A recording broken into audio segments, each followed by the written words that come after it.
Hello, ladies and gentlemen, boys and girls, children of all ages.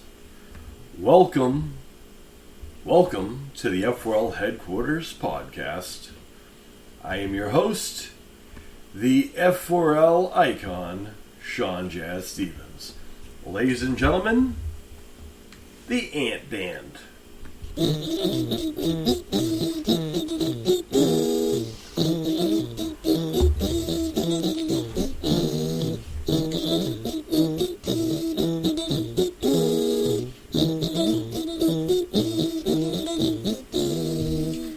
Ladies and gentlemen, aren't they the best ant playing band out there today for podcasts, ladies and gentlemen? Ant Anderson and his amazing band. Aren't they fantastic? They've been doing really great work here lately.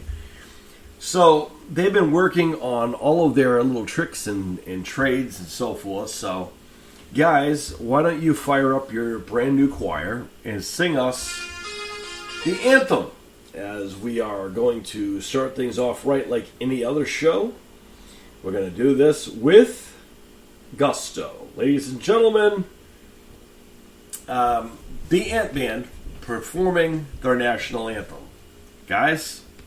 Oh, say can you see by the dawn's early light what so proudly we hailed at the twilight's last gleaming, whose broad stripes and bright stars through the perilous fight for the ramparts we watched were so gallantly streaming, and the rockets' red glare, the bombs bursting in air, gave proof through the night that our flag was still there.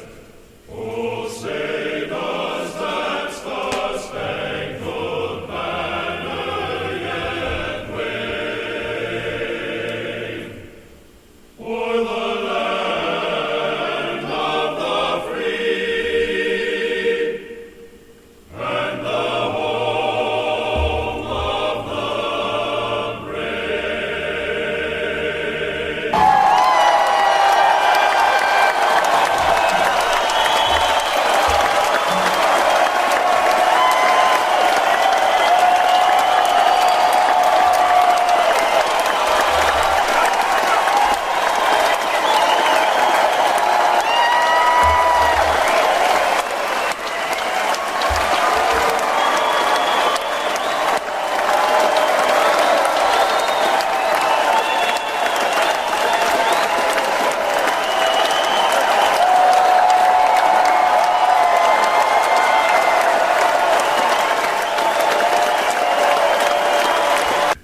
Fantastic job, guys. Fantastic.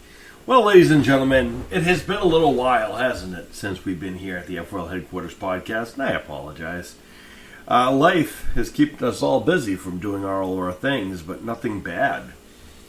In fact, life keeps us all busy and has reminded us all why it is we call ourselves icons and why it is we call ourselves dream masters and dream warriors and so forth.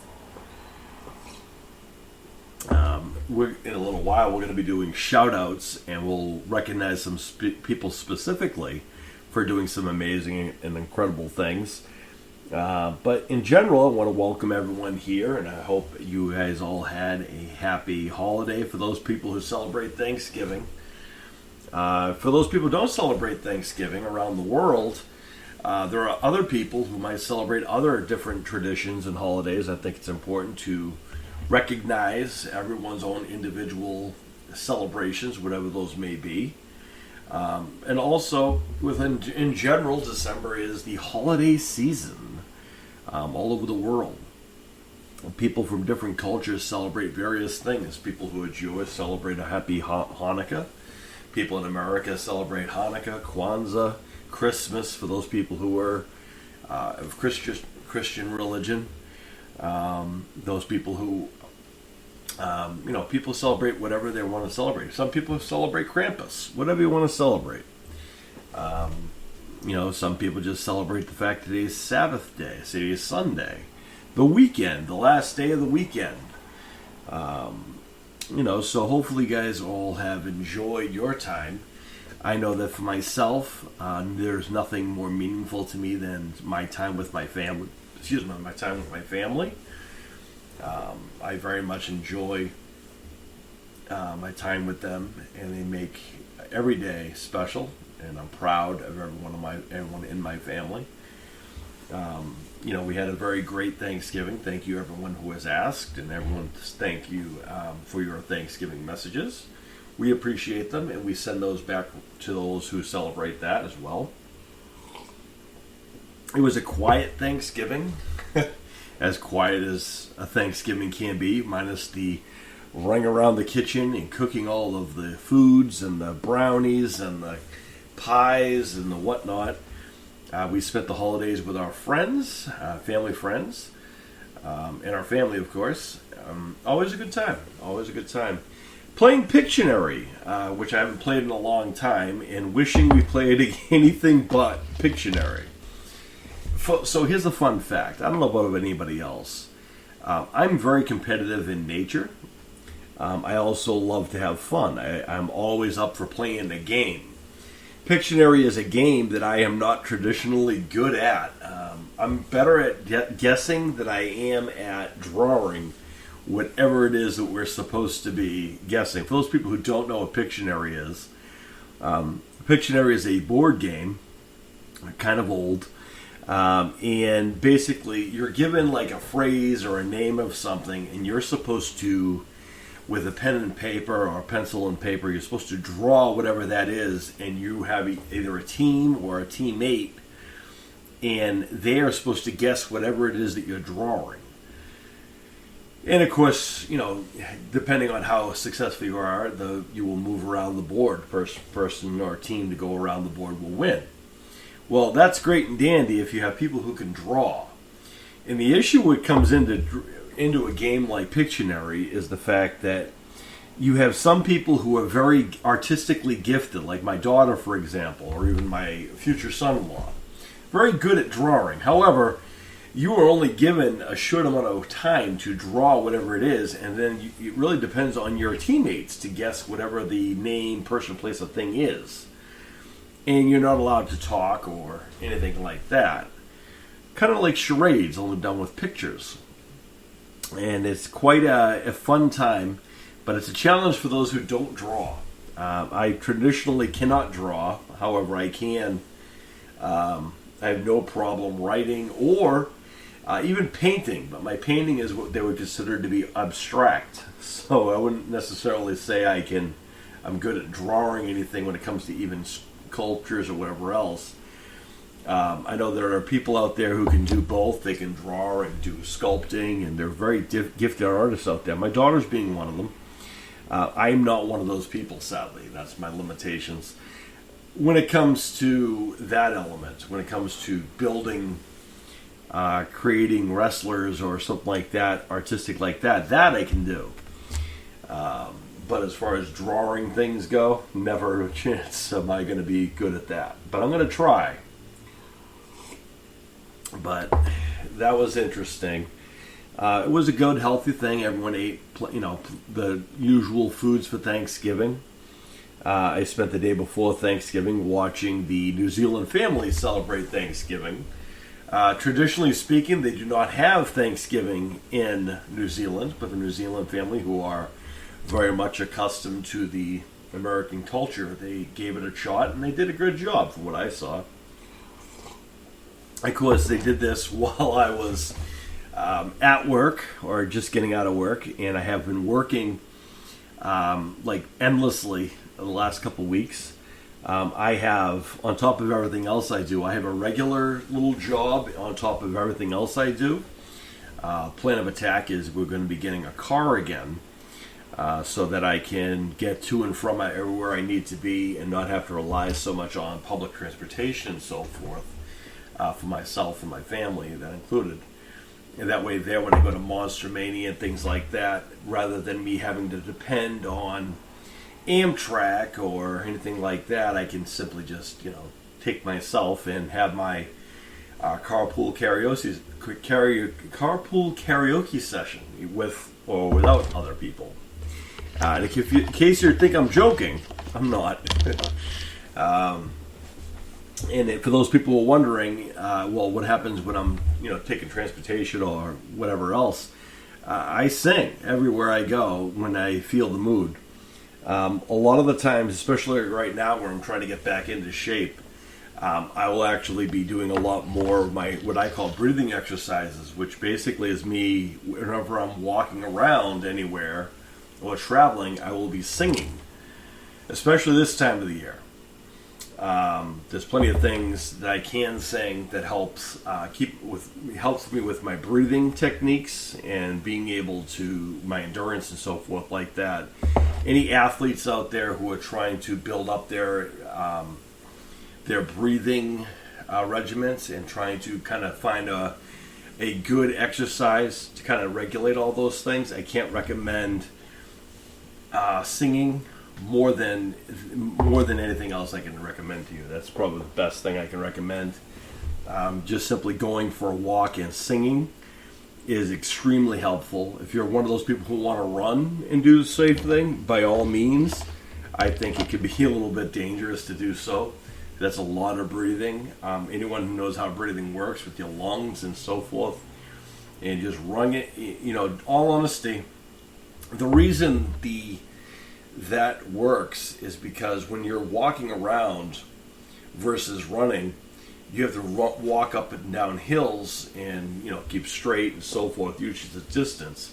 And anyone who ever has listened to a song, there's different octaves and there's different ways. Some songs go up and some go down.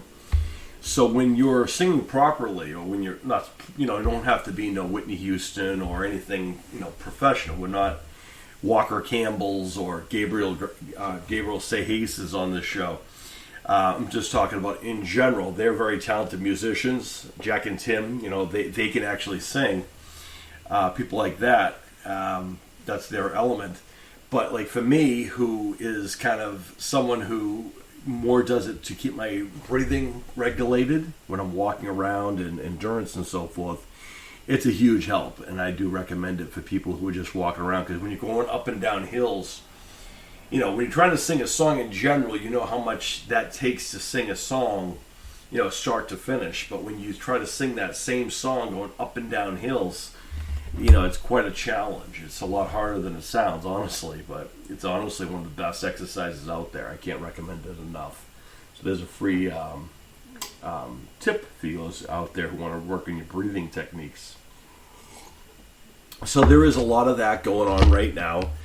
A lot of people are driving around all over the place these days, getting things situated for the holidays, as the holidays are upon us. Whatever that holiday is that you and your family celebrate, at the end of the day, I think it's important that a lot of people lose focus on what the meaning is of what their individual holiday is.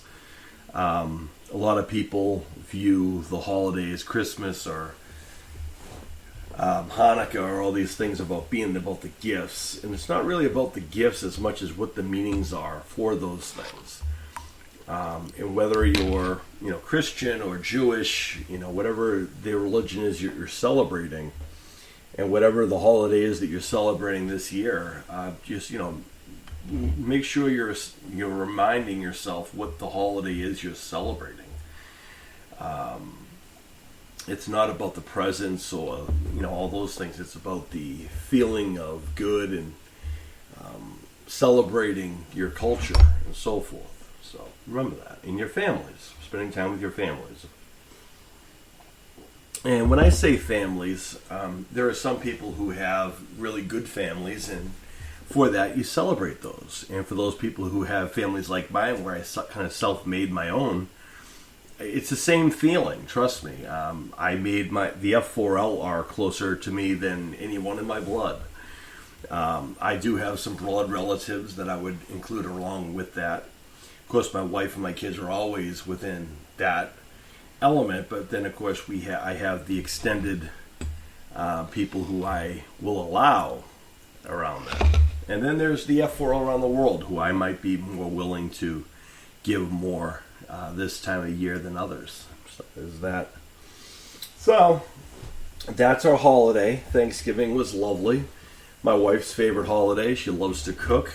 She is Mrs. Food Network. I'll tell you, there's nothing. I don't know how many times I come. My wife has a tendency to get up sometimes before me, since I get up at usually the same time every day. My wife, where she is working also, she's getting up sometimes a little bit before me, and sometimes I get up before her. It's kind of a race, who gets up first.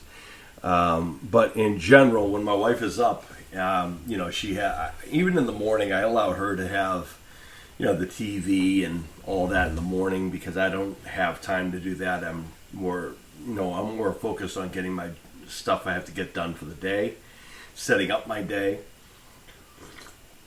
One of these days I'll go into what I do in a single day, and you guys will be bored to death, or you guys will be, you guys might, say there's no way this is done in one day, and I'll prove that not only do I do it on a regular basis, no day looks the same. So that's probably the other reason. A lot of people who do those like day in the life stuff have a very specific schedule that they do. They go to work or school. They get up and all these things. They have breakfast, and these types of things are very common for most people. Waking up, making the bed or not, and then doing the whole morning routine, brushing your teeth, taking a shower, getting dressed. Most people have breakfast, and then you go do whatever the typical, whatever your typical day is, going to school, work, or whatever the case may be. My days don't look like that at all. I pointed out before, a lot of the times I get up in the morning, I do take a shower in the morning. I do my working out. I do about an hour, half hour of meditation every morning. I do the same thing at night. And meditation, I think, is a great source of getting yourself grounded for the day. I do that, and for the most part, I already have an idea of what I'm doing that day, and I get all those things done as quick as I can, or as much as I can. And a lot of the times, I'll have 4 or 5 things completed before I even have coffee. For most people, coffee is a must, or tea. But outside of that, there's a good chance that I will go until probably 2 o'clock before I realize I haven't eaten yet. I want you guys to think of that. So I get up 4 or 5 o'clock in the morning. Any time of the day, I'm usually up before 5. So let's say for the sake of argument, I get up at 5 o'clock in the morning. I get up at 5, and the whole thing I just described to you I do. I do the shower, I get my workout routine in, I do about an hour of meditation, and I get into whatever the day starts with. It could be setting up, if it's a wrestling game, if it's a show that I have to do on the YouTube thing, I'm usually planning a match. Talking with my son on planning something, updating something, building a new arena. Check in with people who messaged me while I was sleeping overnight. Anyone who knows me knows that if you send me a message, I'm always going to respond as soon as I get your message. That's just a respectful thing to do, and that's always how I am. Sometimes it gets ridiculous for some people to understand, because sometimes I do it, and because of the fact that if you send me a message, I respond right away. There are times when I will actually,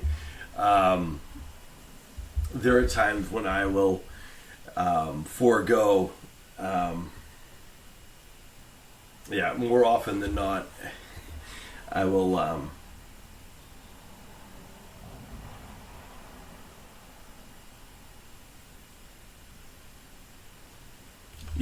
so that's basically how that works. Sorry, I was communicating with the ants who are getting ready to transition. But that's just how I am. I respond to everyone, and the reason what I was saying was, someone will send a message and I'll respond to them. And then sometimes, in some cases, in real life, when I'll see people, they'll send me a text message, and they may very well be next to me or in the same room as me. And because I am me, I will actually send them the text message back the minute I see the text message, regardless if I see them or not. I take the fact that people take their time to write to me, whether what it is. I don't care if it's my kids or my wife or anybody else. If anybody takes that time to reach out to me, then I'm going to show the same respect back to that person. That's just the respectful and the responsible thing to do. So, that being said, as I said, I was just talking to the ants about transitioning into our first little bit. So, ants, why don't you take us there?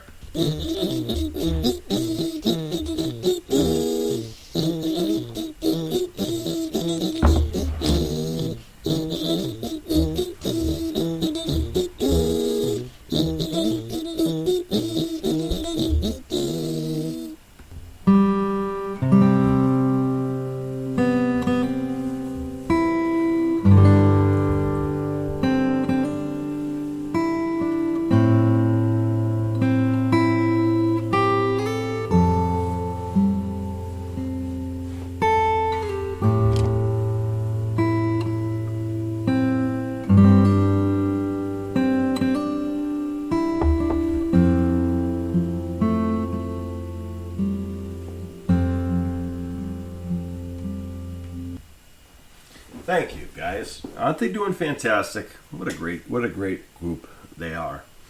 All right, so as you can tell by that theme, maybe you don't know by that theme, we're going to be talking about some upcoming things coming up this year, right? Some exciting updates, some guests that are going to be coming on the show. I have gotten confirmation that we're working on several different things. So let's start with one at a time. First, let me announce, tentatively, we are currently in the process. We're setting up right now, welcoming the King of Bling himself, Big E, Elijah Furton, for his first time here to the F4L Headquarters podcast. We're also going to be working on bring in Noah the Nightmare Tyndall.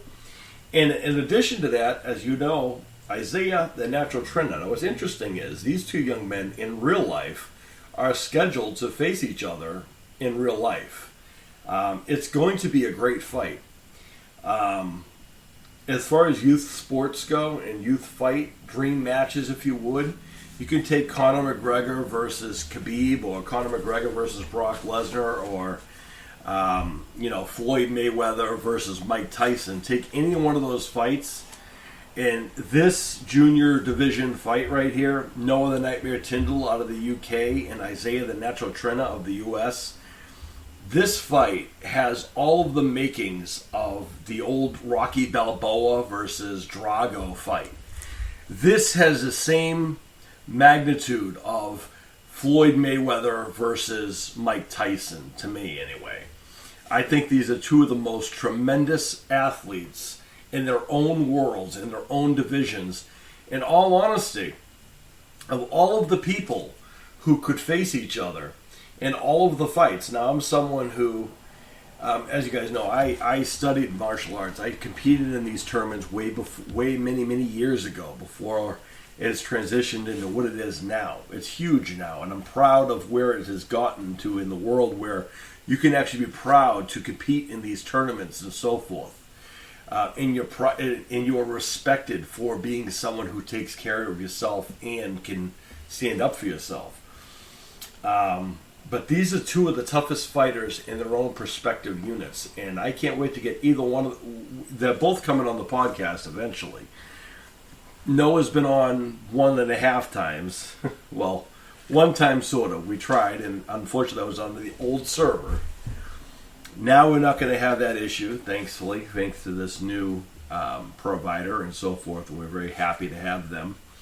And we look forward to having Noah come back on and get the rightful showcase that he deserves. But also, Isaiah the Natural Trender is also supposed to be coming on here, and he's a busy young man. Both these kids are busy, and I call them kids, and that's not the way to put it, because these two are absolute beasts in their own right. Most people their age can barely tie their shoe, or their idea of hard work and their idea of competing is going on Fortnite and playing some challenge. These two young men are absolute monsters inside of any kind of a combat stage or a ring, and it's going to be a great fight, and I can't wait to see that one. But also, in addition to those ones that we've already announced that we're going to be having, this is going to be pretty big. The other thing is, we are planning on doing that holiday end of the year group watch along. Right here on the F4L Headquarters podcast, we're going to have several people from various different places of our shows for the Dream Warriors and the Dream Masters, both for the Telenet Universal Division and the BA MMA Division. We're going to have people joining us from all of the rosters here and there, who will be joining my son and I, since we both run the Icons of the F4L show on YouTube. We will be hosting some of those people to join us as we watch along some of the best matches of 2023. Maybe even crown the best fighter in the best tag team of 2023. I am still trying to finalize things with Sean Awesome, the other half of Jez and Sons Dream Matches, to confirm the date and time, obviously, but also the finalization of what we want to do for that. We do know that we'll be watching the best matches of 2023, and I do know that we're going to be announcing the 2024 class of the Jez and Sons Hall of Fame. Those are going to be two things we're going to be having on that day. So stay tuned for updates as far as when it will take place. However, I can tell you some of the names of the people who will have already said they will be taking part in this. Of course, yours truly and my son, Sean Awesome, will be headlining and co-anchoring with me. Also joining us will be Magic Mike Lewis, Jaden Brooks of the Brooks Brothers Incorporated, possibly Lincoln too, but I know Jaden has said, and Jaden's always has enjoyed doing the watch along, so that'll be fun. Also, Action Jackson Baker, a newcomer. The Night Terrors, the tag team that has taken this by storm in the BA MMA division, but one of the young men I just mentioned, Noah the Nightmare Tyndall, and his tag team partner and real-life training partner, the Red-Headed Terror, Anthony Demoweeks, will hopefully also be joining us, as well as DJC of the Squared Circle Cafe, Malibu Hardy of the Dream Warriors as well. She is the current United States Women's Champion. Big E, Elijah Furton, as I just mentioned earlier, will be joining us as well, hopefully. And as well as possibly maybe Dane Cook, the Duchess Miss Lana King, perhaps, and some other surprises as well. Yet to confirm some of those, but I do know a good amount of those are going to plan on being there, so that should be fun. Again, we're going to be watching the best matches and the best performances of 2023 that have really taken over YouTube and done really well. And trust me, I get the emails from our fans all over the place who are inspired by some of these amazing athletes and the amazing people we have. We have some of the most talented, dedicated, and inspiring athletes and people around the world who are dedicated to their own arts and their own crafts and their own traditions, what makes them them. We are proud to be the ones who kind of give people an idea of who these people are. Not to gloat and not to whatever else. I mean, I the other day went to look something up for one of these individuals, and when I put their name in the search engine, a lot of our stuff popped up. And I'm proud of the fact that we can, make these people headlines, and we can bring these people who are real-life Dream Masters or Dream Warriors to the forefront and open people's more eyes to them. That's one of the reasons I do this podcast as well. It's a different circumstance, a different timing, and so forth. There are going to be people who come on this podcast who won't go on the icons of the F4L, and that's okay too. As long as people are getting their respect that they deserve, I'm okay with either one. I know that I also mentioned, people like the Menu Boys, Henry. Well, we're going to get into shout-outs after the fact. We'll do into shout-outs in the next segment. But, yes, so the group watch-along will be taking place. That'll be sometime around Christmas or holiday week, which, for those people who don't know, right after December 25th, most places, that week that follows before New Year's, usually all of the schools are off for vacation or holiday, depending on what you call it in your own countries or cultures. And that is when this will take place, during one of those times. Once I get an idea of a time and a date, I will announce that, and we look forward to having you guys all join us for that, which will be a lot of fun. And unlike in the past where we did this over the phone, we're actually going to be able to watch ourselves watch these reactions to some of the best matches on there. And I look forward to seeing that, because honestly, I've been getting a lot of great responses from people saying how happy they are with their performance or how they look. And I can't take all the credit for that. That's because you helped me make you the best version of you I can. So the ones who help give me and provide me with the things, that the tools and the images and so forth that help me better present you are the people who are going to stand out. So there's that. I'm very happy to have Magic Mike Lewis also join us for the first time. And some other people will be joining us for the first time as well. It's going to be a lot of fun. DJC joined us last year for the Dream Warriors. She was the only female, I think, who joined us.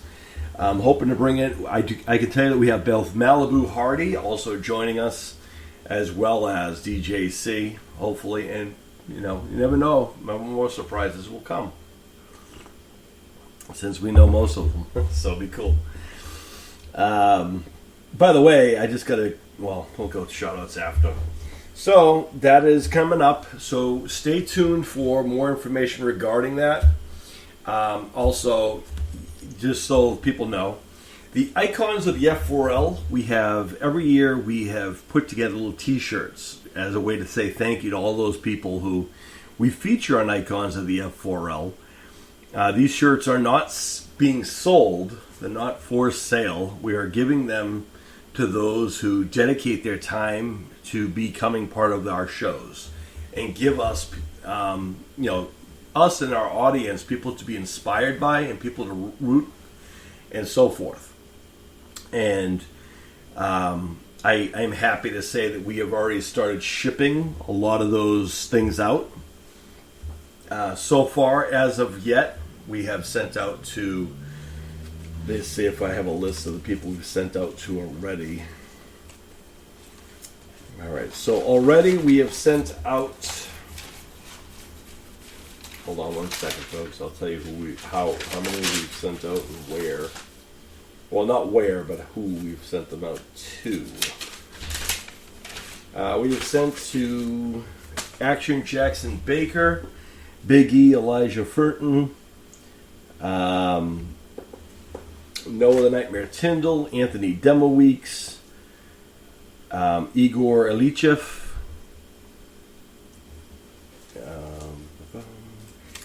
Dmitry Chernikov, and of course my son has one too. That's the given, and we have some more coming out soon too. So that is what's out there right now, and we're hoping to have more. Again, for those people who are listening who are icons of the F4L, you guys know who you are. Please let me know your shipping info so I can send those out to you so you can have them prior to Christmas or holidays.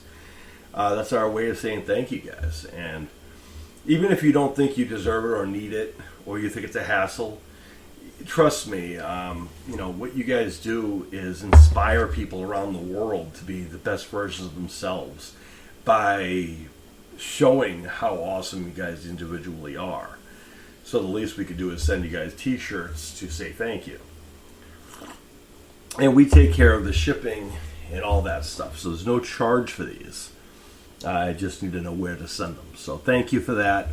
The people I mentioned, the reason why they got theirs or why they're on their way is because they were able to provide me with those informations that I needed to send them. So if you're an icon of the F4L, and you know you are, send me your info and I will have them sent to you. So thank you for that. So Ants, let's take us to everyone's favorite section of our show.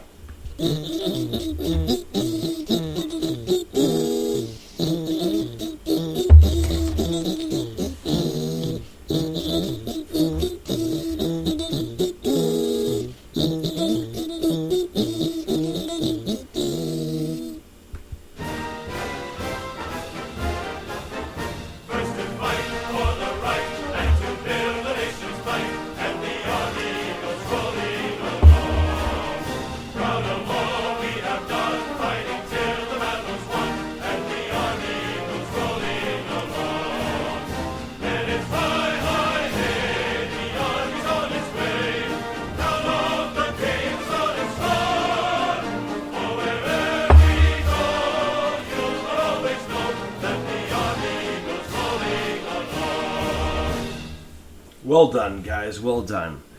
Well, that's just there because we're going to start shouting people out. And the reason why we're kicking that off is because I wanted to recognize my wife first.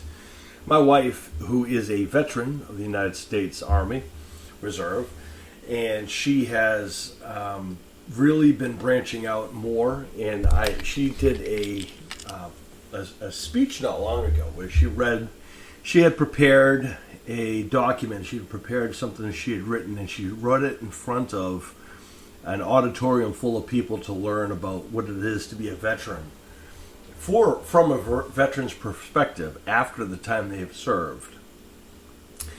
For me, I was so proud of my wife being able to tell her story and being recognized for something that I've always recognized her to be, the fighter that she is and the brave woman that she is. My wife did not have the easiest time growing up, and she was not respected as much as she should have been. But I can understand that, as we both came from the same kind of background. But I feel like in fate and in life, such people are drawn together. My aunt used to say that there's always someone out there for someone. And my wife is clearly the person who was out there for me. And it was Danielle Harris who predicted I would meet my wife. And long story short, we're now happily married and 2 kids later. And, you guys all know that story. But I wanted to kick out the shout-outs by recognizing my wife around the holidays who, she's the epitome of what a fantastic mother is for the holidays. She loves doing the cooking.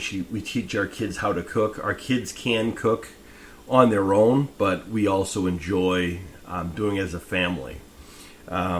She puts her family first, and she is probably the toughest and hardest working woman I have known in a long time. And I'm very proud of my wife. The fact that she served in the military, and the fact that she not only did she, pass basic training, which not everybody can do that. That is an understatement. To say that you survived drill camp and you were able to withstand being all of the things that you have to endure just to get that far goes to speak to the volumes of how tough and how brave my wife is. I was happy and touched that so many people took time to listen to my wife's story and to give her the respect that she deserves. And it was so touching for me to listen to so many other people who had various different experiences in different places. And it's so great to see that people are, appreciate people who have sacrificed so much for people's freedoms. sacrifice so that we can do the things that we do and say the things that we can say. And if it wasn't for these brave men and women who sacrifice all of these things, we really wouldn't have a lot of these freedoms we have currently.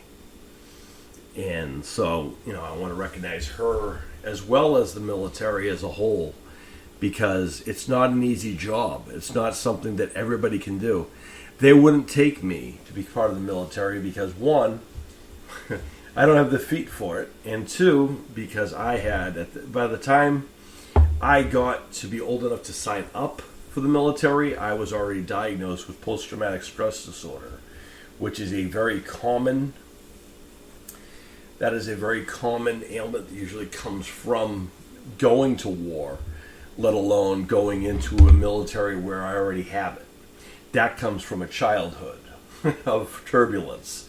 So that's something that I have overcome to get to where I am. I don't make excuses from it. I just continue going. I don't compare myself to the men and women who served in the military. But what I can't understand is the horrors that they've seen, because I've been there and I've done that as well. So there's that. So my wife is going to be the first one. The next one I wanted to shout out. Last night, my family and I had the honor and the privilege to see one of my oldest friends doing something he was always meant to do. Of course, that I'm talking about Dane Cook. Dane Cook is a Boston-based comedian, and believe me when I tell you, he is Boston strong. Dane, every time I've seen Dane perform, even way back when we were first started, when I first met Dane Cook, we worked together. We worked in the same place, and we used to have these moments where he would tell some jokes, and I would tell him, we'd tell each other what we were going to do. And, he wanted to be a comedian, and I wanted to become a professional wrestler still. And I was so happy for Dane the first time I saw him live in Boston. To see my friend who went from telling jokes out back or tell jokes at a drive-through window or any of those things, to see someone you have grown up with and someone that you have such respect for, a person who comes from the same neighborhood as you and the same background as you, to see that kind of a person stand on a stage and get, the recognition for their contributions and doing something they were meant to do and make people laugh. To see that, I was proud of Dane back when I first saw him in the Garden years ago. That feeling was the same last night, but the only difference is last night I got to share that with my family, which made it that much more special. I know a lot of people might be on the fence on Dane Cook. There's some other people on this list you may have differences of opinions of. I can't speak to whatever you're feeling. I can just tell you from my perspective, because of interacting with these people, what I know of them, not what everyone wants to say about them. And Dane has always been a funny guy naturally, but he's also someone who is hardworking. He's dedicated. I know a lot of people might not appreciate his humor, and Dane talked a lot about feeling like he was lost. He had a lot of things go wrong, some losses and some setbacks. And what Dane did last night is remind everyone, it doesn't matter how far you go down. The laws of nature kick in. You can only go so far down before you have to go up again. That's the laws of nature. What goes up must come down, and what goes down can only go back up, because that's how that works. And I was so proud to sit alongside my wife, my kids, and myself, and our friends to watch Dane last night at the Wilbur Theater doing something that he was meant to do. He was meant to tell jokes. He was meant to be on a stage. And I was proud of my friend for getting that moment and being recognized by fellow Bostonians. He can live in LA. He can live in California. He's always going to be a Boston guy. And he makes no bones about it. He knows where he comes from. He doesn't forget where he comes from. He doesn't forget those who support him. And I've known Dane for a long time, and I'm supporting of Dane. I've always had Dane's back, and you know what? He told me one day, you're going to be in there doing the wrestling stuff, and I'm going to be out there telling jokes. I said, well, we could do both. And sure enough, we both did.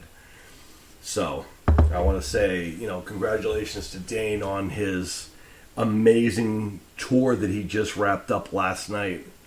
And just a reminder, this is only the beginning.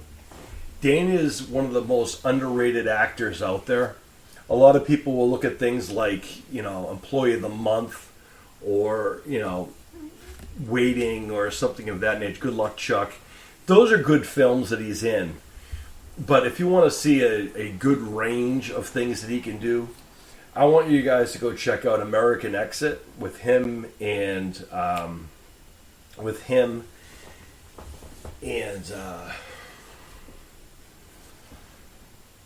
I can never remember that kid's name. That's terrible. Every time I forget it. But Dane plays his father in the movie. You guys probably hopefully know what I'm talking about. I feel bad because he's a talented young man too. He's out of Australia. Levi Miller, that's his name. He didn't take long that time. Levi Miller, who you might know as Pan or from other films, he played Dane Cook's son in this film. American Exit is a fantastic display of what Dane Cook is capable of. So anyone who out there who wants to say, oh, Dane can't act or he phones it in, get over yourself. Stop being jealous. Dane Cook can act. Dane Cook has more talent in his little pinky than a lot of people do. Stand-up comedy as a whole is not something easy. It is not easy to stand up in front of complete strangers all over the place to tell jokes and get a laugh. It sounds like it is. It's not. It takes time and effort and the right magnitude to get those laughs out of the audience, to stand on front of complete strangers and have a light blaming in your face. Take it from someone who has done some stand-up comedy. I have nothing but respect for what Dane does. And that's just the iceberg of what Dane Cook is capable of. So, I wanted to recognize Dane last night for killing the show. He did an amazing job. Fantastic performer. He's a fantastic human being, even more so. And I couldn't be prouder of my fellow Bostonian Dane Cook last night. Speaking of which, while Dane Cook was rivaling up our hometown of Boston, another old friend of mine from my wrestling days made a return last night as well. And no, I'm not talking about Randy Orton or R-Truth. I'm talking, of course, about CM Punk. This is a controversial subject, apparently. Not in this house, it's not. Not from me, it isn't. There are people out there who love to jump on a bandwagon. There are people out there who love to point the finger and love to hate on others. Let me explain something. When it comes to me, I am loyal through and through. CM Punk and I shared a locker room in Ring of Honor years and years ago. And I got to tell you, these alleged issues that he supposedly had, I've not seen those things with my eyes. Let me tell you what I did get to, my experiences with CM Punk in the locker room. We share the same views on drugs and alcohol. I don't drink and drug. He doesn't drink and drug. It was a match right there. The other thing we were huge in on is our passion for comic books. I can't tell you how many debates we had about this is going back, early. He was pretty much on his way out of Ring of Honor when I was coming in, and I'm okay with that. And I was, we would sit there in their locker room when we were, in between getting ready for, our matches or whatever, and we would sit there and talk about and debate about comic book characters and why like certain characters got more over, if you would, than others. I remember he would say that, imagine if people found out about, Deadpool. How many people would really enjoy the humor that was with Deadpool? And that comes from my passion for the Punisher and the fact that they were so opposites, the Punisher and Deadpool, that they would never be able to coexist, and why Deadpool would get on everyone's nerves. And this is going back to early days. So Deadpool was around, and it wasn't until recently that everyone jumped on the bandwagon of Deadpool, since the movies and everything else. So when CM Punk says that he enjoys comic books and he's into those things, he really is. He is also trained in martial arts, and I know a lot of people give him a hard time about the UFC thing. You know what, though? He showed up and he did it. How many people say that they're going to go into the UFC and never step into an octagon? You know what? Also, on top of that, how many people go into an octagon and lose, and then because of they let their pride, their ego get a hold of them, so they won't go in there again to be embarrassed? That's not what CM Punk did. He went back in there and tried it again. So, for those people out there who want to hate on the whole fact that, CM Punk can't fight, guess what? He can fight. Just some people are, not ready for that element. In all honesty, he is a pretty tough guy. And he is a guy who will stand up and fight for the things he believes in. I love the fact that he has an amazing dog. His passion for animals is bar none. People love to hate on CM Punk for things that they hear, speculations, the rumor mills, the people who spread rumors like wildfire. Let me tell you something about CM Punk. Like I said, I've teamed with him. I worked with him. I've shared a locker room with him. If he had a wrong time with somebody, there had to be a reason for it. I never had an issue with CM Punk. He never gave me any issues. He never gave me an attitude. He never was disrespectful to me. As I mentioned, we spent most of our time when we were in the locker room talking about comic books or horror movies. We would talk about those things too. I told him my philosophy on how we would make Freddy and Jason turn them good guys. And things of that nature, which he looked at me like, that was something we talked a lot about. What you see is what you get. And CM Punk put a lot of time and work into becoming who he is. Not only can he fight legit in the martial arts, he can also go in a ring. His endurance, and every time he shows up, he creates those moments of hysteria. He has a fan base who is loyal to him. You know why that is? Because he backs up everything he says, and he will show up. The people who hate on CM Punk are generally the people who like the people who give him a hard time the most. The people he doesn't like guess what? I'm not overly fond of them either. The people who are trampoline cowboys, as we call them. The people who are backyarders. The people who disrespect the wrestling business. Those are the people who CM Punk will have an issue with. You know why? Because CM Punk busted his butt to become a professional wrestler. Guess what? He did that. Not only did he do that, he became a champion multiple times over in every company he is in. And before someone wants to say how, he's only going to be there for a little bit. You know what? It doesn't matter how long he's there. He'll sell money, he'll sell tickets, and he will bring the audience. He is the Pied Piper of wrestling.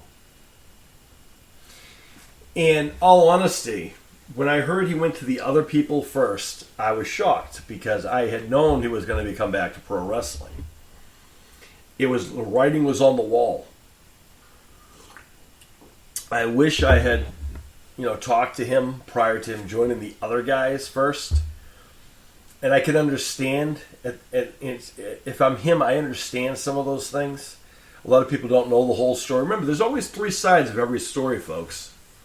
Everyone seems to like to point the blame on Punk, but there's always three sides of every story. And I can't tell you how many times when he was with the other guys, there was an issue with the people he was working with who are not properly trained, who are disrespectful to the wrestling business. Go figure, he would have an issue with those people. Well, last night proved, beyond the proverbial never say never thing or the hell froze over thing, is the fact that as we grow in time, as we get older, sometimes we find out the grass is not always greener on the other side, and sometimes we do what's best for what we call business. We're professional. Professional wrestling, a lot of people forget the professional part of it.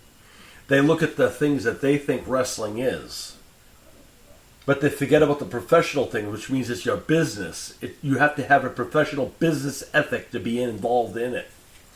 These are things you learn in wrestling school. I went over this before. And when you go to wrestling school and get properly trained by a legitimate school, these are the things you kind of learn of how to tell a proper story, how to be successful in the business, what to look out for, the pros, the cons, and blah, blah, blah. It's more about that than it is about doing arm drags and headlock takeovers. Of course, you go so you can do those things and not get injured as much. But there's more to wrestling than all of the things that you people think it is. The people I don't mean to say you people. I mean to say the people who are often the biggest haters on CM Punk are, generally speaking, the people who like this new wave of wrestling. The guys who train in their backyard, the guys who think they're too good to be trained, the guys who don't think they need to listen to the guys who've been around the business.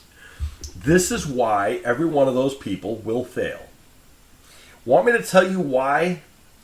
Everything sticks to what I said way back when AEW began. When AEW, before they even aired anything, I did a list of the things that they had to do differently. And I said, if they do any of these things, this thing's going to fail. And if they don't do any of these things, maybe they have a chance. AEW. I want you guys who are currently in granted, let's face it, no one who watches AEW or any of that stuff is actually going to listen to this show because it's too sophisticated for you. I don't watch New Japan Pro Wrestling. I can't pronounce any of their names. They're all ridiculous anyway. In general, unless I've actually seen them or heard of them, I don't care. But here's this problem. You get guys like the Young Bucks who are not properly trained, and they are yet tag team champions and EVPs of that company. Which is why the Cody Rhodes joke last night was funny to me, because a lot of people who know, they know the joke. Nick and Matt Jackson, the Young Bucks, are, EVPs of AEW, which is funded by Tony Khan. Tony Khan looks at these men as action figures. He runs his company like you would a kid running his backyard wrestling school or his action figure wrestling league. Anyone who dreams of getting into the pro wrestling business, I can understand that because we've all done that, right? Growing up, I could say, yeah, I sat there and said, I wish they would do this. I wonder if they could do that. I don't buy into morons like Dave Meltzer and put any stock into someone who's never done anything in pro wrestling, which a lot of people think that he is the epitome of what great wrestling is. A lot of people put so much stock into what Dave Meltzer says that you lose sight of the fact that Dave Meltzer has never in his life done anything in pro wrestling. He's like every single one of his fans who read his thing. He's in his basement watching his matches and does the armchair booking thing. He tells people what he thinks is going to happen, puts it off as fact, and only now people who supported him who are in the business, which there are few and far between, are starting to see that maybe everyone else was right about Dave Meltzer. Dave Meltzer, who was good friends with Tony Khan, because Tony Khan is one of the most easily manipulated people in wrestling. And I say that because look at all of these people. How do these people get jobs in AEW? A lot of them are friends of someone who's already in the company. And these people who are already in the company are trained in their backyard. The Young Bucks, Kenny Omega being three of them. Kenny Omega did a workout camp one time, and he said he didn't need wrestling school, Kenny Omega. Kenny Omega, by the way, will now tell you that he has more injuries that are ridiculous amount of injuries that Kenny Omega has. Maybe they're injuries that would have worked if he went to wrestling school. Maybe he wouldn't have so many of them. And also, maybe he wouldn't look like a drama king whenever he's in the ring. I've heard people in the wrestling business say how great Kenny Omega is until I actually watched him wrestle, if you call that wrestling. And I'm not saying this to spite the entire company. They got some talented guys in AEW. And I am worried for their safety because they're with people who are not properly trained. Hacks, if you would. When I was training in wrestling school, and when, growing up, coming into the business, it was kind of an unwritten rule. Guys who went to proper wrestling training, we don't go into a ring and compete or put on shows with people who are what we call backyarders, people who learned on their trampoline. It's a different environment. The ring is not a trampoline, it's a ring. It does not feel good if you learn how to fall right. Even if you do fall right, it hurts. And a lot of people think what they know of wrestling is what you see on that show, and that's not how it works. There is no story development or consistency to the stories they're telling. Tell me your top 5 wrestlers in the AEW. And then I'm going to go to the WWE and point out 7-10 guys who are better than any one of those. And to the people out there who are AEW fans, hey, you know what? You can hate on it all you want. You can say, well, the company is old and outdated. And yep, but that company is going to continue going when AEW folds because the networks kick them off the TV. You want to know why they're going to kick them off the TV? Because these people that they hire have no respect for the business, the people they're in, or Tony Khan who employs them. CM Punk said what he needed to say. Men went into his locker room. People went into his locker room, more than one, and they got into a script, and they got into a fight. Punk was sent home, as they were for a little while. Then they came back and gloated about it. And then he comes back, gives them another chance, and then one of their talents, an actor who loves wrestling, decided it was a good idea on camera, on their pay-per-view in Wembley Stadium, to be disrespectful and mock CM Punk, who told him a certain spot wouldn't work in the match. Other wrestlers told Punk to tell Jack Perry that spot was not going to work. Other people went to Punk because they knew Punk was the only one that's going to say it to him. Here's something else you don't know. Did you know that there was supposed to be a meeting between Punk and the Bucks and all that before they went to Wembley to smooth things out? But the Bucks didn't decide to work. Not only did the Bucks not show up, they went right over to Wembley. But they also did not take care of CM Punk's hotel or transportation while I was over there. That's a great company, and that's a great message you're sending your top talent and you're the one who sold you the tickets. This is childish, that's unprofessional, and that is why that company will fail. Meanwhile, he's been released? Cool. Jack Perry is probably going to come back to AEW soon. Good for you. Because CM Punk is now back where he belongs with a company that is, whether you want to love it or hate it, or you want to hate, you can do whatever you want to do. You can hate it, or you can be disrespectful to it. You can say everything you want, but you know what you can't say? that it isn't successful, because 10 years from now, that's still going to be here. AEW will be a mockery of the wrestling business as it is already. Look at all of the top talent that has left AEW. And look at the people who are there now. Adam Copeland, who's over there now? I just don't understand what goes through people's minds. I'm sure it's the paycheck. Good for you. But you're risking your own health. This is a guy who's been injured in wrestling, who was told he could probably never wrestle again. Same thing with Christian Cage. Yet these are two people right now, the biggest names in AEW. People who want to say AEW is, their own thing and they're all fresh. They're doing what TNA did, which is exactly what I said they were going to do.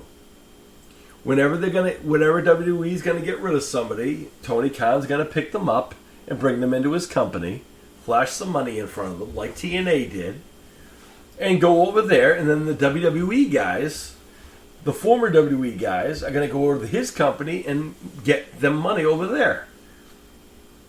You want to know why? Because those people are legitimate stars. People know who they are. They know who Jon Moxley is. They know who Adam Copeland is. They know who Christian Cage is. They know who Chris Jericho is. They know who Sting is. They know who Taz is. Granted, half of these guys you don't see on a regular basis. And guys like MJF, who have made a name for themselves over there, he's like the big fish in the pond over there. Adam Cole, baby, who was a star in WWE prior to going over there, he's a flash in the pan over there.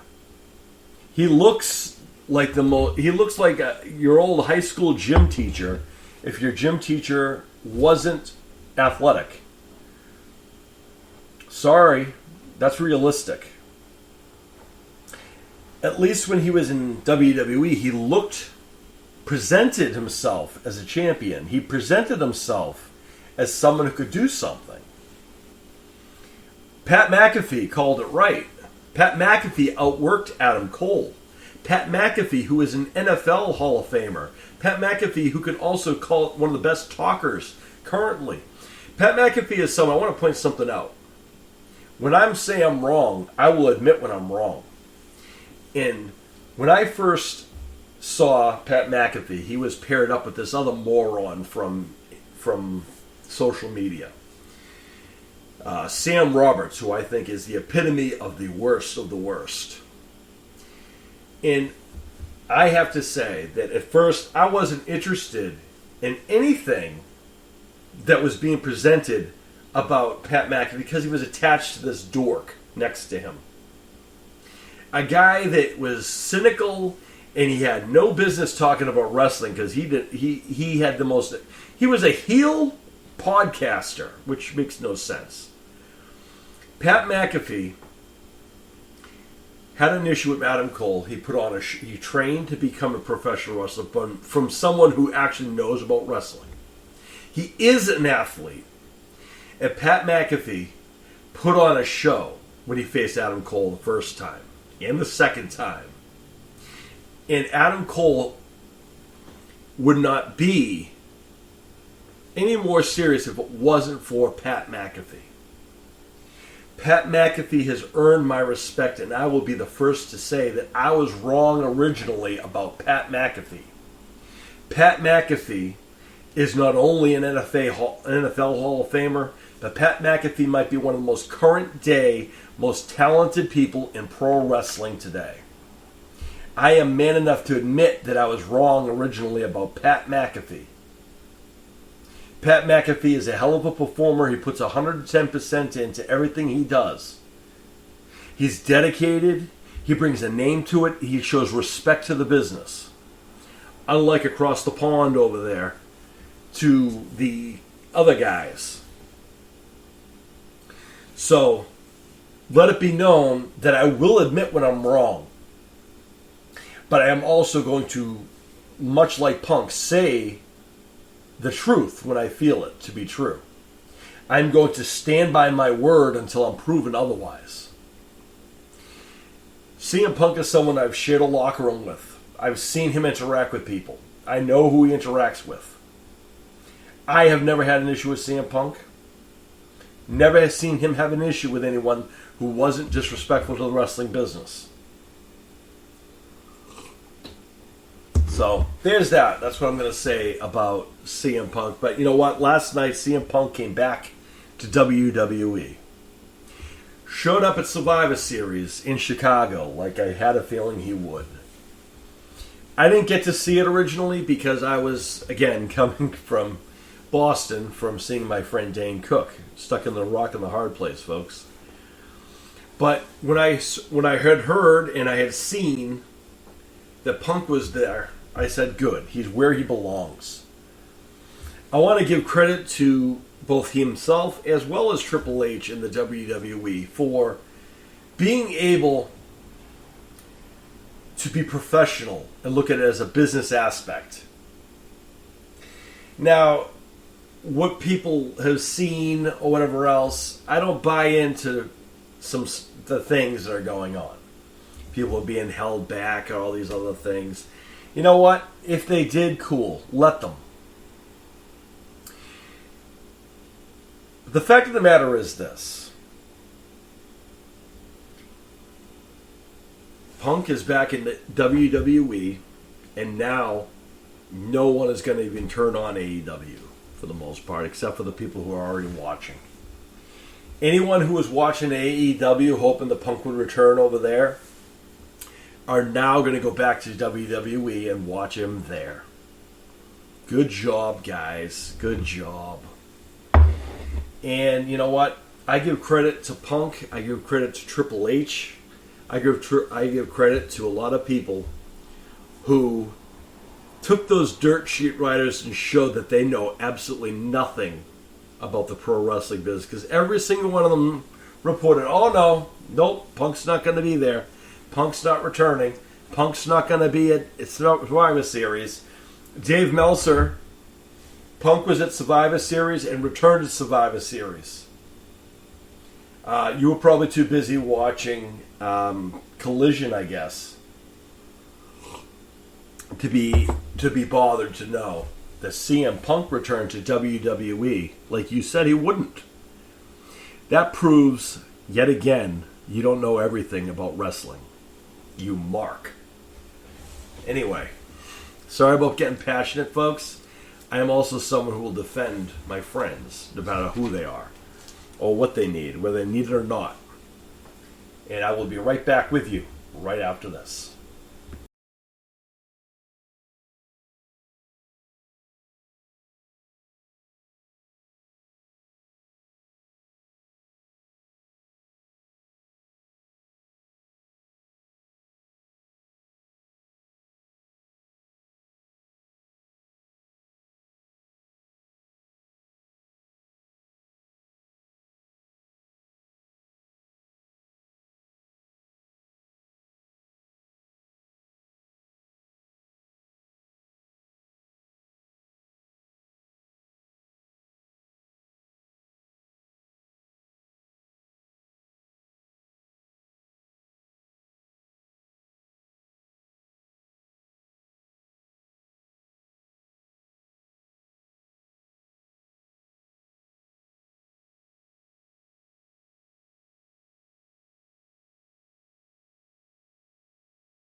Alright,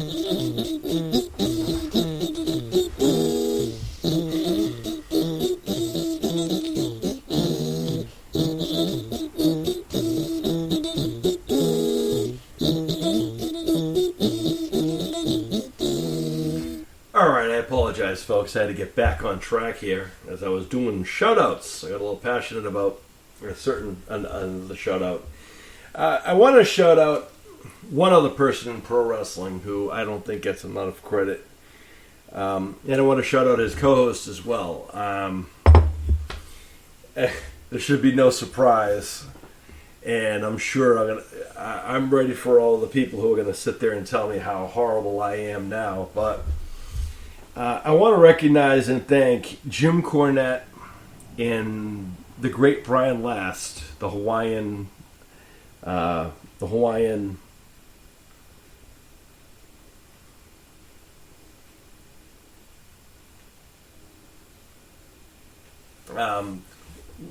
want to recognize and thank Jim Cornette and his co-host, the great Brian Last, for a fantastic podcast. It's not easy to share your opinions on everywhere and to say something these days on anywhere without having a bunch of people who are not as smart or people who are just spiteful of reality. People who are afraid to admit to reality. And people love to misunderstand and misquote things to put someone in a wrong image. Jim Cornette and Brian Last of the Jim Cornette Experience and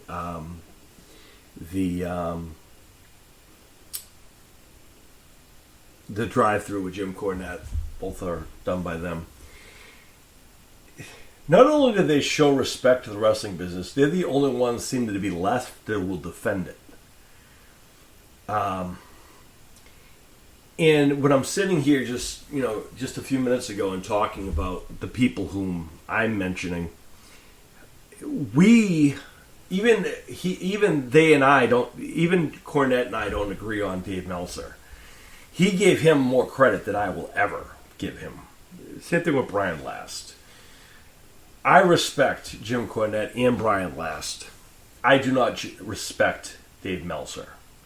The reason I respect Jim Cornette is because he has put in more time in the professional wrestling business than anyone in AEW. And he has earned everything that he has on his own work ethic, his own mind, his own professionalism, how he conducts himself, and how he has no problem standing up for himself. To all these people out here, all the people out there who like to sit behind their computers and say all the things they want to say about him, Jim Cornette has no problem holding you to task and standing by what he says. And Brian Last is his co-host, and a lot of the times even they don't agree on the same subjects, but at least they support each other. Brian Last and Jim Cornette are the best wrestling podcast out there. I'm sorry I have to say that again. Jim Cornette and Brian Last, the Jim Cornette Experience and the drive-through at Jim Cornette, are the best professional wrestling podcast that goes beyond podcasting out there. I have respect for some other people who I listen to. Jim Cornette is going to be the only one who's going to call it right up in the middle. And all the people out there who say, well, he's old, he's backwards, he doesn't give credit, you don't listen to his show. It's the people who misunderstand something or mistweet something or hear part of a story who don't like Jim Cornette. Because he tells you the truth. Truth hurts. I get that. I get the same thing. Because I say the truth, I'm often looked at as the bad guy too. I can relate to that. But guess what? Jim Cornette has done a lot in the wrestling business and around the wrestling business, and he has every right to talk about and defend the wrestling business. I want to say personally thank you to Jim Cornette and Brian Last to be the only ones other than me who will say how it is and will hold people to task and defend the wrestling business. Thank you, and happy holiday to you guys. That's what I'm going to say as far as Jim Cornette goes. Switching gears to people you guys have probably never heard of who listen to the show on a regular basis. So let me talk about some people you have heard about on this show recently. Switching topics completely. I want to say congratulations to Artem and Tim, the tennis brothers, on another successful tennis tournament this past weekend. And this past week they were in a grueling tournament. And they were successful in their venture. And I want to say congratulations to Artem and Tim. They did a fantastic job. And they are two hardworking brothers. They're always working hard. And goes to show you that someone who, has not done tennis as far as professionalism goes or whatever else, I don't mind playing for fun. But Artem and Tim are fantastic tennis players who also, enjoy football like anybody else. But they also have a fashion sense. They also have a great support system. They also have limitless talent and limitless potential in life. And I wish them all the very best, and they're doing fantastic work. So congratulations to Artem and Tim on a very successful tournament, showing people how to play tennis and showing people tennis can be fun and is something that excuse me, as the water goes by the wrong way. Excuse me, folks. Yep, life. Congratulations to them on all of their hard work and dedication, paying off yet again as they did another great job at another tournament. Congratulations, guys.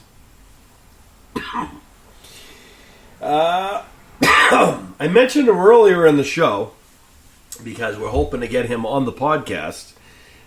Big E, the king of bling himself, Elijah Furton, he stepped back on the gridiron over the weekend, and he did some pretty good things there. He's also stepped back into the combat sport world as he's going back to training again in the martial arts. And you know what? Big E Elijah Furton has all kinds of talent when it comes to sports in general. There are some people who can be good at one sport and excel in one sport and be decent in another. And then there are others who just have endless possibilities that they can be good at. And the king of bling, Elijah Furton, is that person. What Elijah Furton sets him apart from everybody else is he has superstar potential. And not only that, he may be the only one on the entire roster who actually I could legitimately see him transitioning into becoming a professional wrestler. If he chose to be. Reason being, he is charismatic. He knows the showmanship. He has a work ethic. He has respect for the dojo and those who train him. He is helpful. He is courteous. He's a team player. He's attention to detail. He's quick. He's athletic. He's gifted. He's tough. He's strong. So, Elijah Furton has everything epitome to becoming a professional wrestler. I have a suspicion that he has enjoyed wrestling in the past. That has not been confirmed nor denied. As I said before, we're planning on bringing him here prior to the watch along so he can kind of test the waters here. And I just want to say, just in general, when it comes to being on the guest on this show, a lot of people might wonder, might have some hesitation, maybe a little nervous, maybe you're shy. This goes for anyone across the board. And here's what I'm going to say.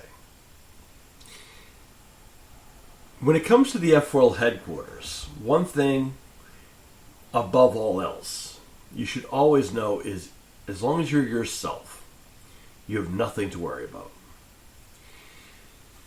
Because the F4L headquarters is the place to be yourself and be proud of who you are and what you do. If we recognize you for being great at whatever it is you're great at, you're just going to be hanging out with friends, talking about what great friends do. Exchanging pleasantries, if you would, and exchanging war stories, as the veterans say. I have a lot of experience in the combat sport world, as well as the wrestling sports world, as well as the entertainment world. There are many things that I dip my toes in. I have a lot of knowledge and a lot of various different aspects, a lot of things. You know why? Because I don't set myself to one thing. Yeah, I've dedicated a lot of time to the pro wrestling world. I've also dedicated time to my human services. I've also dedicated time to the entertainment world. I'm also a husband, a father. I was a Big Brother mentor. I'm a public speaker. I'm an anti-bullying advocate. So, I don't fit in one mode. And if there are other people out there, if there are any people out there who feel that, you're going to be shy, or maybe you're not going to be as loud, or whatever the case may be, don't worry about that. It's my job to make sure you get over. And you will. Because at the F4L Headquarters podcast, if we say your name, you're relevant. If we back you, you're relevant. And you deserve to be. The F4L Headquarters is a place for all of our F4Ls worldwide to come to be themselves and feel welcome and live the F4L way with love, care, and compassion, understanding, and respect for each other's differences.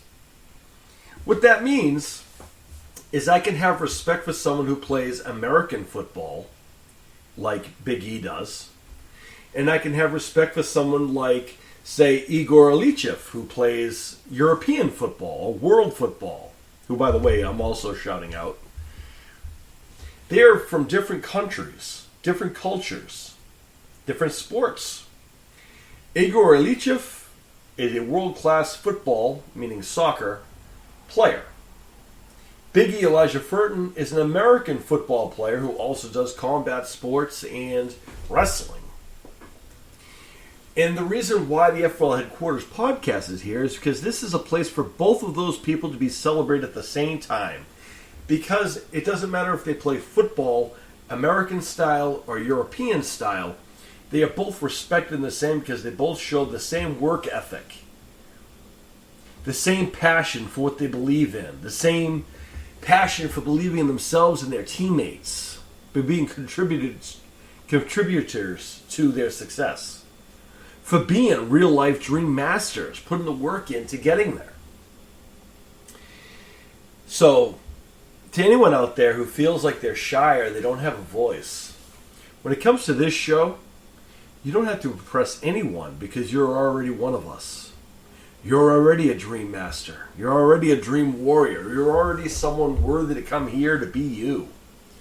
And to hang out with your family, because that's what this is. You're going to hang out with us and chat about what it is you do, what we do. And that's what this is about. Introducing the greatest futures and the current presents who inspire the future to become the best of the best, to make a better world. So, there's that. Ryder Lockwood, who is a tremendous martial art, wrestling, baseball extraordinaire. I just talked about how, Big E is a tri-sporter, as I used to call them. I am a tri-sporter. Ryder Lockwood doesn't seem to have any sports he can't get involved with or any activities. Nothing wrong with that. That's awesome. And when it comes to this headquarters and the comes to the people, Ryder Lockwood is the epitome of what people should be. Just don't limit yourself. And I think what Ryder Lockwood does, like a lot of these people I'm going to mention, They don't set limits on themselves. They go after everything that they can all at once, and they put all of their work into it. Do you know what happens when you do that? You're successful. What does that mean? Well, in Ryder Lockwood's case, he is advanced in his belt system in the martial art world. He has successfully won tournaments in martial arts, also wrestling, also baseball. So the proof is on the wall, so to speak. If you work hard and dedicate yourself, take yourself seriously, have a great balance for yourself, keep track of yourself, keep yourself motivated, you can accomplish a lot of things in life. You don't fit into one mold, you can fit into many. So, congratulations to Ryder and Big E Elijah Furton. Grayson the Super Duck Russell, who is someone who was on this show before. We're hoping to get him back again, maybe during our watch-along. That'd be something. What I want to say about Grayson Russell and his family are, sometimes in life we have hardships. We always have things that kind of looks not so great. But you know what's amazing about resilience? What's great about it is when you have an element and an escape like wrestling or school or Brazilian Jiu-Jitsu, as he does. It's an outlet to keep yourself preoccupied, to focus on those things so you can let everything else work around it. I can relate to a lot of the things that Grayson Russell just went through with his family. I'm not going to go into what it is. I did talk about it once. But I want to say that the respect I have for he and his family is bar none, right up there with everybody else. But what Grayson Russell is, above all, is resilient. And that's something that I think is inspiring to a lot of people. It doesn't matter how hard things get, you can always continue going and get back up there. Grayson is on his wrestling team in high school now, and he is dominating on there. You know why? Because he dominated everywhere else. He continues working hard, being himself, and we respect him for it and his amazing family.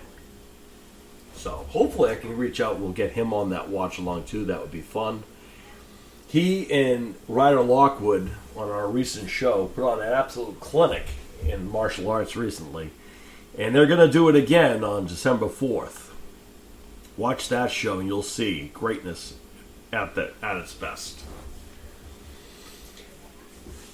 Speaking of greatness when it comes to rising MMA stars, Henry and Jairo Mena, the Mena boys, out of Texas. Two of the most technically sound and the most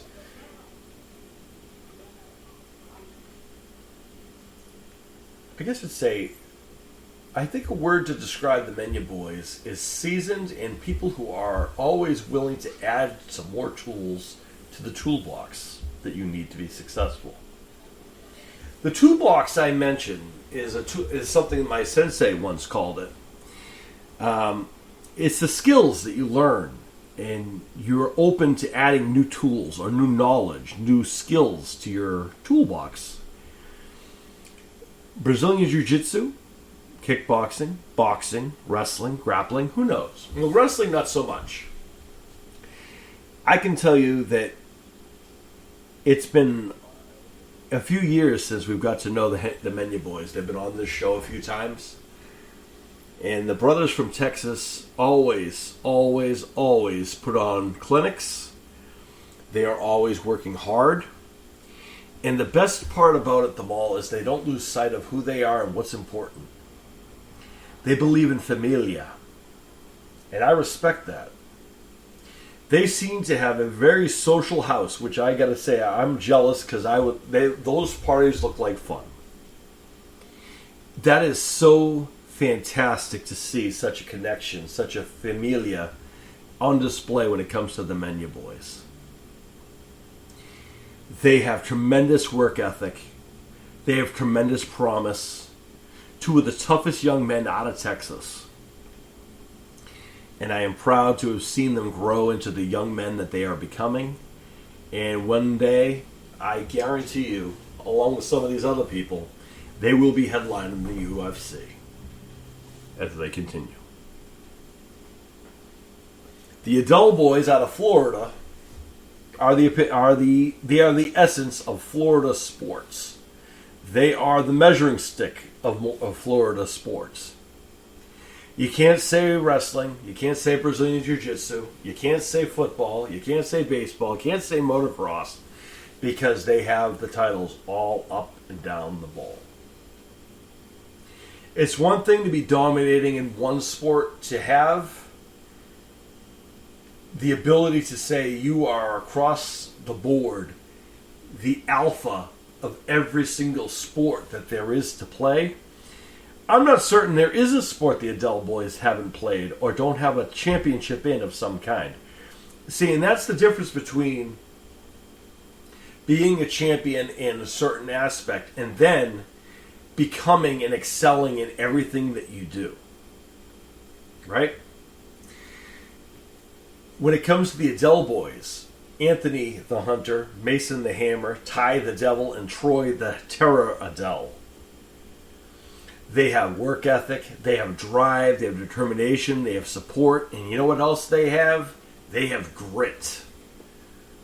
And they have the championships in every sport that they have to prove and back up that their hard work and dedication pays off. I think people can learn a lot from the work ethic of people like the Menu Boys and the Adele Boys. When it comes to Florida, there is no doubt in my mind that there is no family in Florida that has the lineage in the alpha status as the Adele Boys. They are the measuring sticks of alpha sports in Florida. I'm not trying to be disrespectful or undermine anybody else who might compete in Florida for some sport, whether it be Brazilian Jiu-Jitsu or wrestling or whatever have you. But when you are a champion in everything that you do and you have those things across the board, there is no comparison. You can be a good wrestler and go up against an Adele Boy. But that Adele Boy also has a championship in wrestling, Brazilian Jiu-Jitsu, motocross, football, you name it, they have it, versus your wrestling, versus your Brazilian Jiu-Jitsu. They have those tools in their school, in their tool shed, that is far beyond a lot of other things. When I talk about tools in the tool shed and you know, having those tools in the toolbox, the Adele Boys excel in every sport that they're in. I don't know if there is anything that they can't play and be good at. I don't know if they've played hockey yet or basketball, but I bet they played just for fun. But what is amazing is, as tough as they seem, as hard as they are when it comes to sports, they also know the importance of teaching the next generation and helping the younger ones get to where they need to be. They are crucial to the support of Florida sports. When people surround themselves with people like the Adele Boys, and they hold themselves at the same level as the Adele Boys, they will excel in sports. That's why the Adeles are the measuring stick of Florida sports. It starts there. If you can get a win over an Adele, then that means you are far beyond a lot of other people who can't say that same thing. And like anything else, like any other sport, everyone wins and loses. But what the Adele Boys do is they, in order to beat an Adele Boy, you need to elevate your game to beat them. And that is what a measuring stick is. If you want to find out how tough you are, you go to Florida, you challenge an Adele Boy, and you'll find out how tough you are. The ones who can say that they have defeated one, they are people who will go on to bigger and better things. But I tell you this, it won't be easy. And that's what a measuring stick is. And I'm not trying to be disrespectful to other people in Florida or other people who are doing that in that area, but facts are facts. And if you look at the people who they train with or train around, people like Jake the Snake LeBlanc, for example, he's a young man who also does Brazilian Jiu-Jitsu and the wrestling. He surrounds himself with the Adele boys. He trains with the Adele boys. Guess what? Jake the Snake LeBlanc is just as tough and as strong as the Adele boys. But he is obviously going to carve out his own legacy, but he has, I'm sure even he would admit that the Adele boys are the ones who can help him get to where he is. So, want to acknowledge them for that and why that measuring stick status is there for the Adele boys. Everyone who I have talked about, they are all great at what they do. I'm not taking anything away from any of them. They're all hard work and dedicated. I'm talking about Florida and Florida sports as a whole. The Adele boys are that alpha team. And that's that.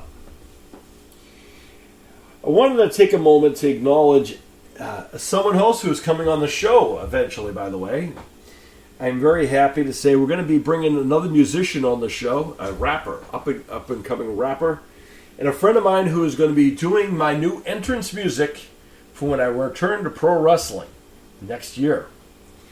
McNeasy and Shano are a duo.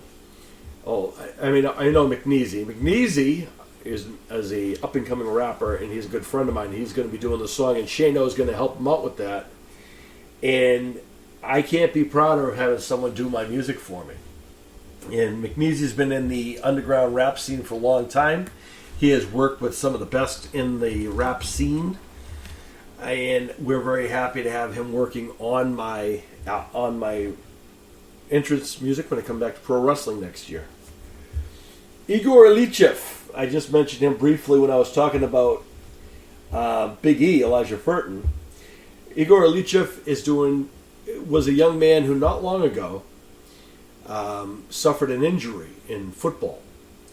He has not only battled through that, his back training, showing that workout, showing that eye of the tiger mentality that he has. Igor is on our Icons of the F4L roster. He was originally scheduled to start next year. But because of the work ethic of this young man, because of his timing, his charisma, and the fact that he was ready to go, we started him early. And he is not disappointed. He's still your current Dream Masters Telenet Universal Champion. Putting on clinics when everyone he's in a match with. The injury he sustained outside of our show, it's a scratch. My coach used to say that scars are just tattoos with better stories. We are happy to report that Igor is doing well. He is healthy. He is back training again. There is no injuries going to keep this kid down. He's going to continue going. He is a world-class athlete. We're very proud of him and happy that he is feeling better. And he also has shirts coming to him as well. I wanted to acknowledge Sheldon Goldberg, my good friend for pro wrestling, the promoter, writer, playwriter, you name it, he's done it.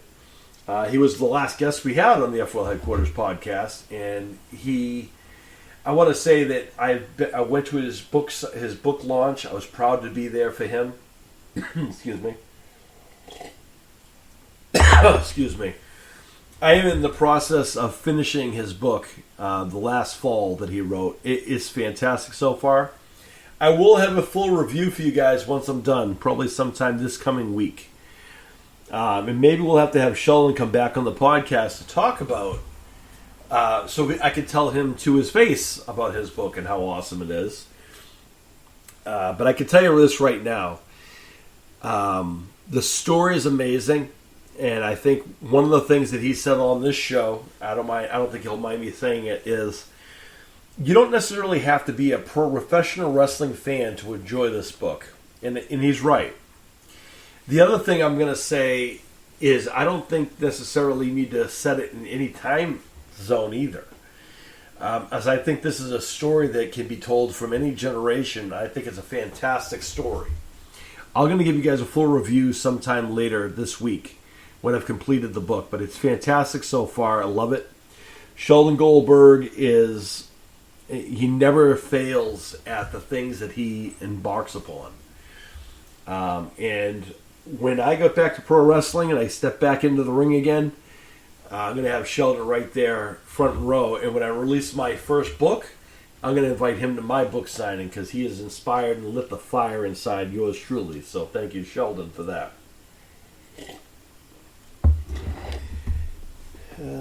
I want to say, unfortunately, I was not able to attend the last Monster Mania. Family and work conditioning is unfortunate. I wasn't able to work for the Oak, Pennsylvania show.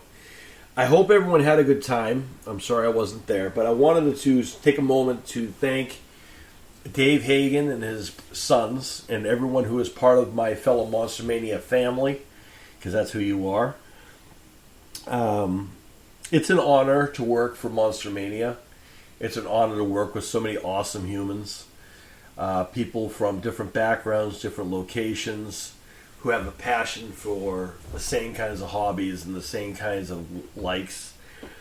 Dave and his family are extensions of my family, the Monster Mania crew, and whatever they are extensions of my own family. My kids have grown up with their kids. My kids have grown up with and around these people.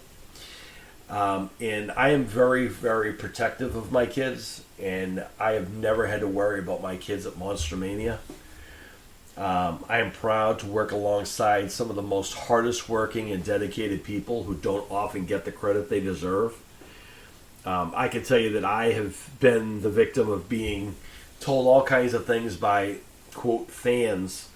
But you know what? At the end of the day, for every one of those nasty fans out there, there's always those ones who respect the business, who respect the show, who are true fans of the show. And we respect all you guys as well. We thank you. I want to say thank you guys for giving us the family aspect of Monster Mania. And I'm very happy and proud to say that I will be part of this family for years to come. And thank you to the Hagens for the opportunity to provide the best shows possible and provide so many people with those dreams of being able to meet those people they want to meet and bring in so many unique talents in one place, but also for bringing so many unique gadgets and gizmos and so many different various merchandise that probably people wouldn't get the chance to see outside of there. So thank you to the Hagens for that as well.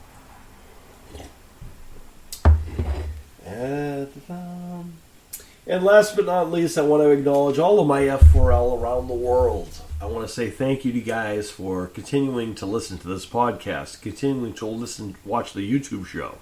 By the way, as far as the YouTube show, if anyone watches the YouTube show, could you please like and subscribe to the YouTube channel? Because guess what? I got the algorithms. I know how many people watch our shows. It also tells me how many people don't subscribe. So please, subscribe when you click on the show. You're not going to miss out on anything, and you're going to love it when it's on. I promise you. It's only going to get better in 2024 and years to come. So there's that. All right. Let's switch gears. Go ahead. Take us to the next spot.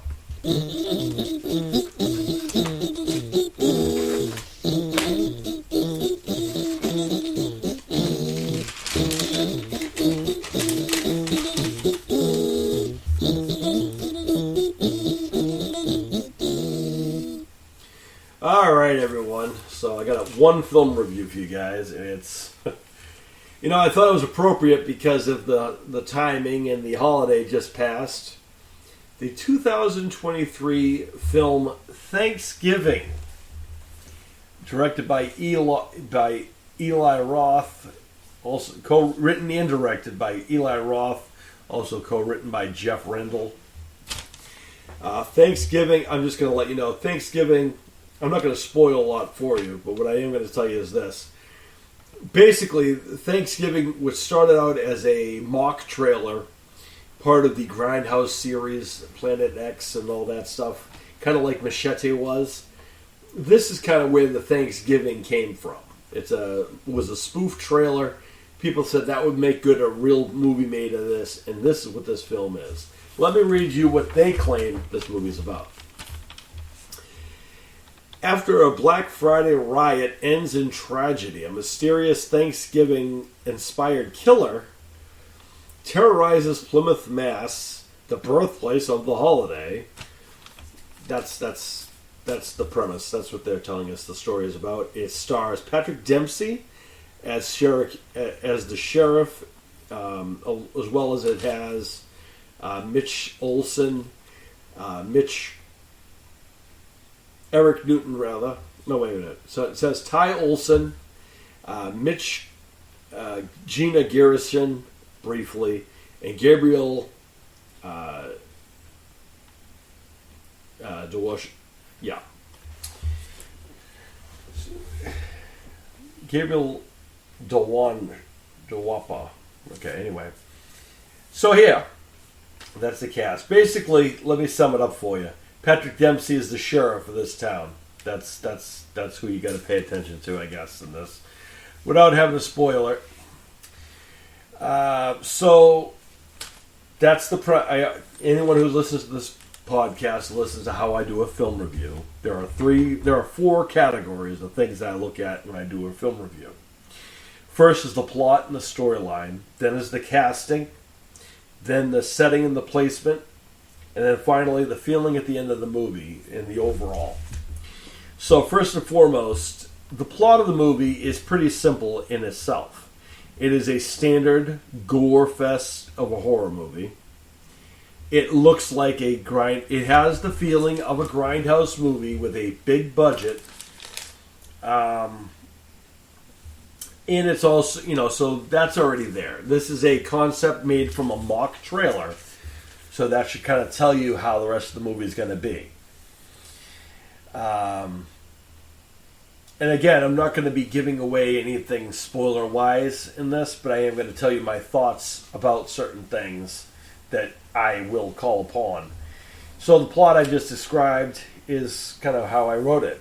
It's kind of, it's your standard horror film, gore fest, modern day, with a lot of unnecessary gore and violence that doesn't need to be there for what it is. It's a way to show off your it's a way for someone to show off their makeup skills or their tech skills in film school is what this looks like.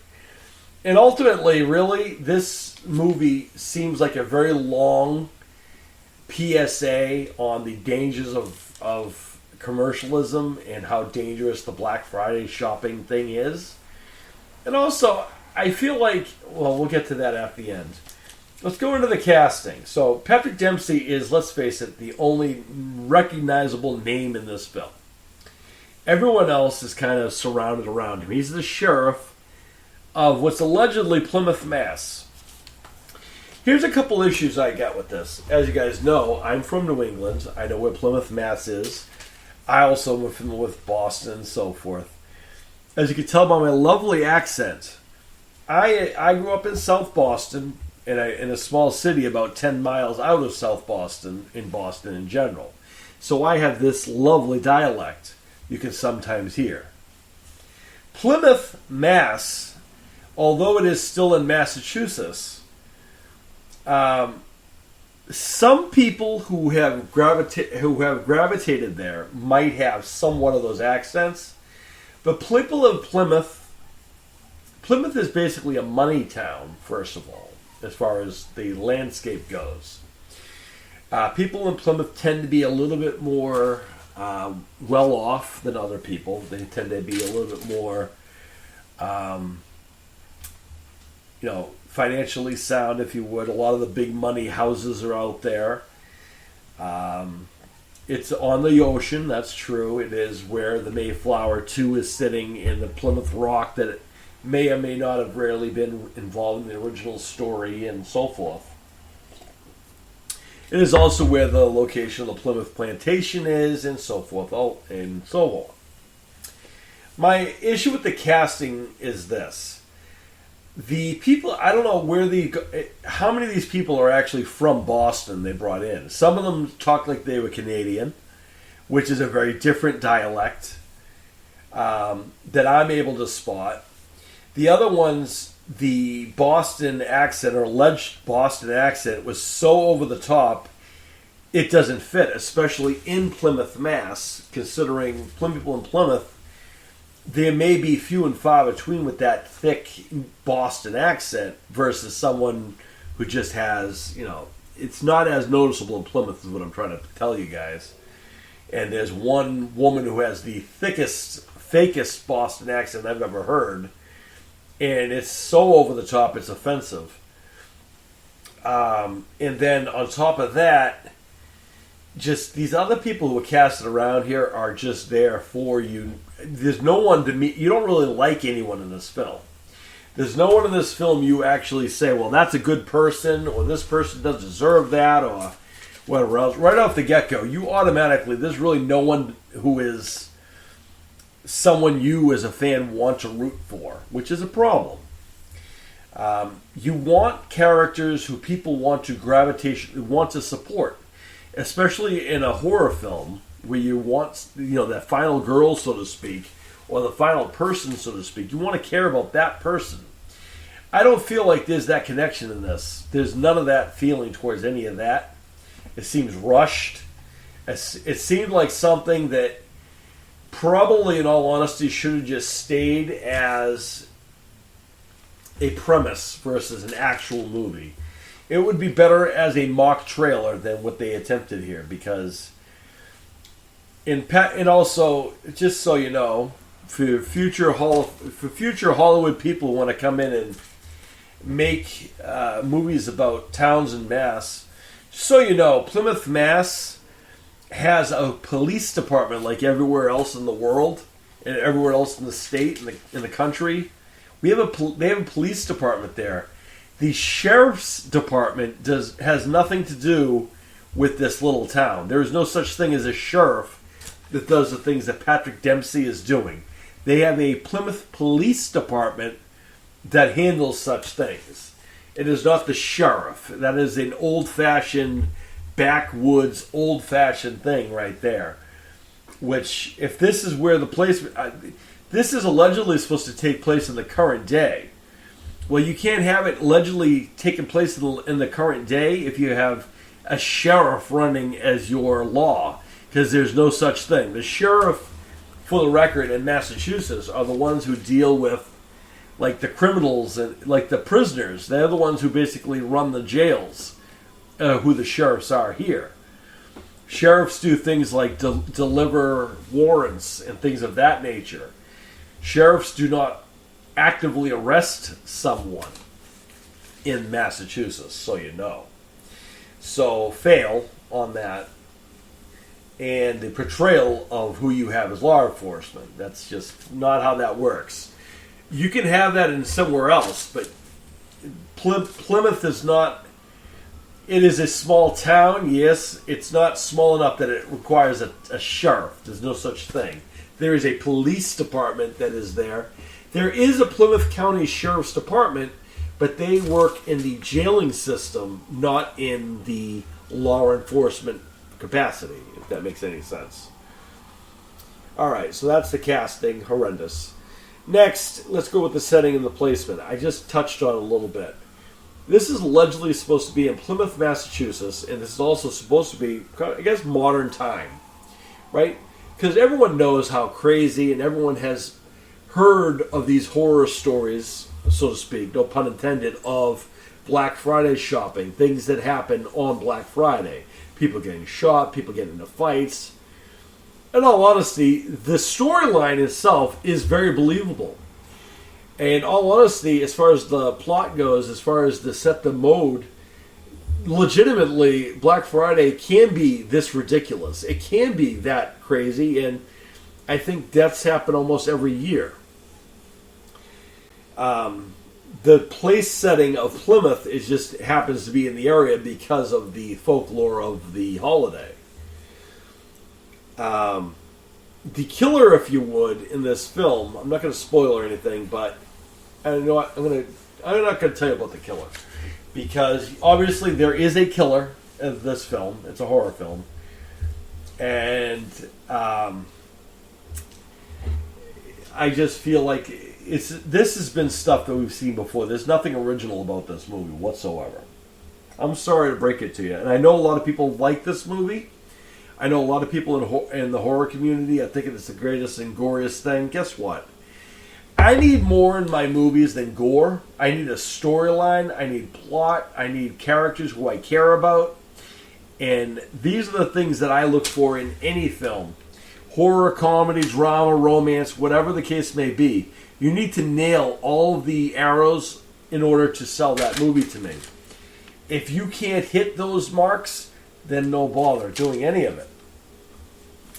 So the overall failing coming away with everything is just, it looked like a lazy B-rated horror movie that offers nothing new and original to the genre. Gore in places that doesn't need to be gory. Things that, like, Terrifier 2 had already made famous. They've, wanted to jump on that. It's just lazy and just kind of follows the leader of other things. Now, a lot of people are comparing this to a grindhouse movie, if you would. Planet Terror, for example, which is what this is supposed to come to, or Death Proof, which is where this, mock trailer came from. And listen, there's a difference between the story of Machete with Danny Trejo and this. See, Machete, you cared about that character. He looked like a legitimate character who you could get behind. He looked like someone who would be mysterious. Someone who would be a bad guy, not a bad guy, a tough guy. Someone who you want to root for. You want Machete to come in and fix everything. But in this film here, it's a horror film that there's nothing original about this. This is right up there with, this is a Thanksgiving-themed Scream, if you would. And this is made by Eli Roth, who loves to do these graphic films. Yeah, fail. Sorry, but it fails. My wife likes his work. I didn't like it. So that's my feeling on that. And that is that occasion. So that would be the case on that. All right, Ants, take us to our last segment.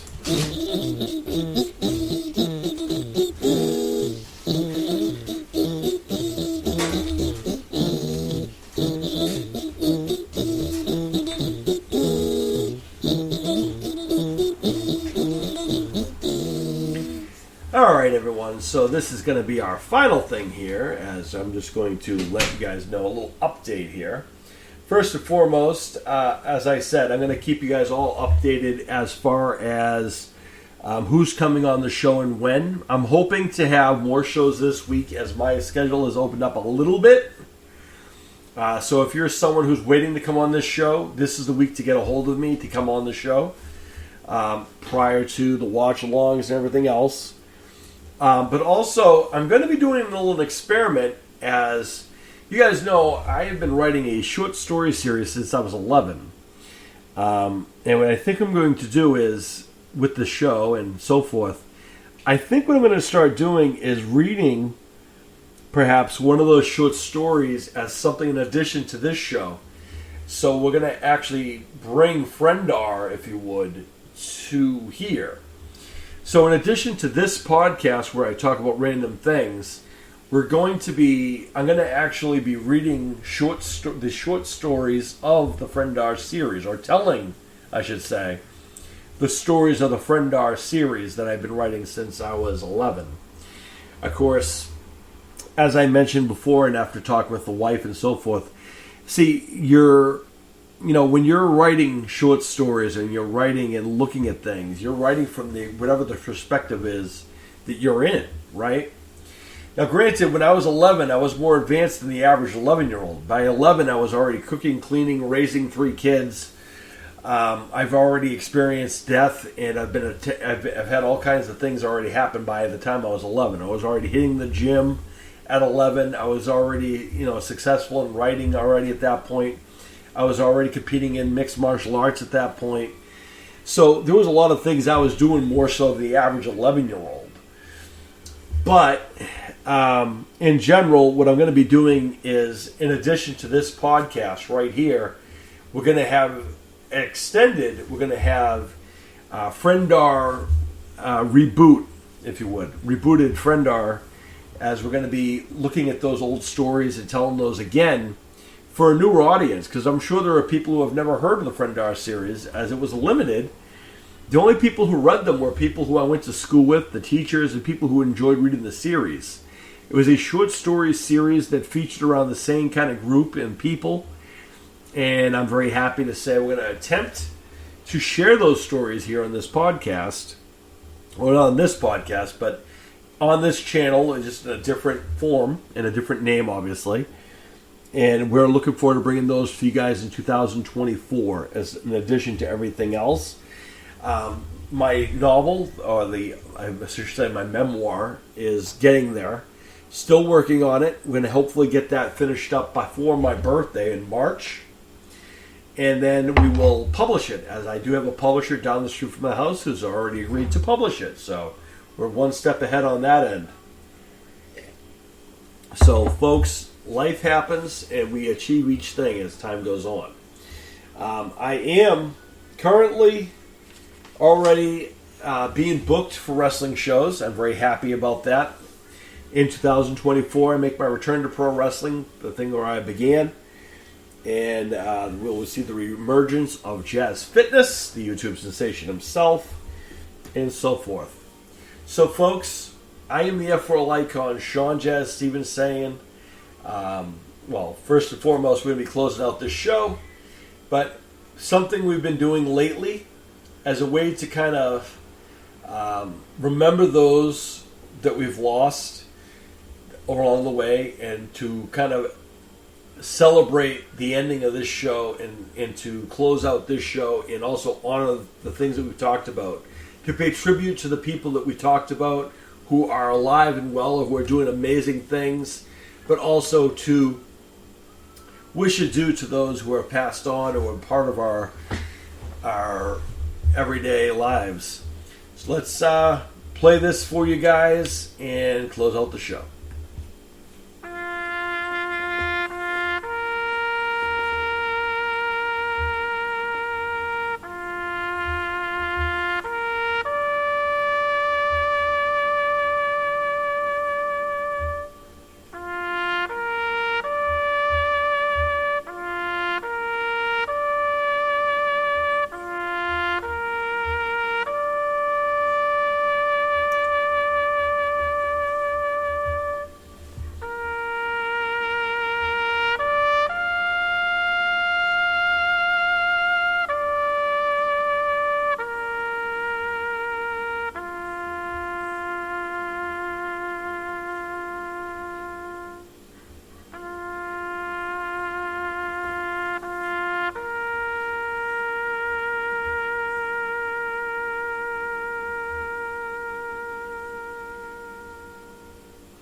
Thank you, and may all your dreams come true, everybody. Peace.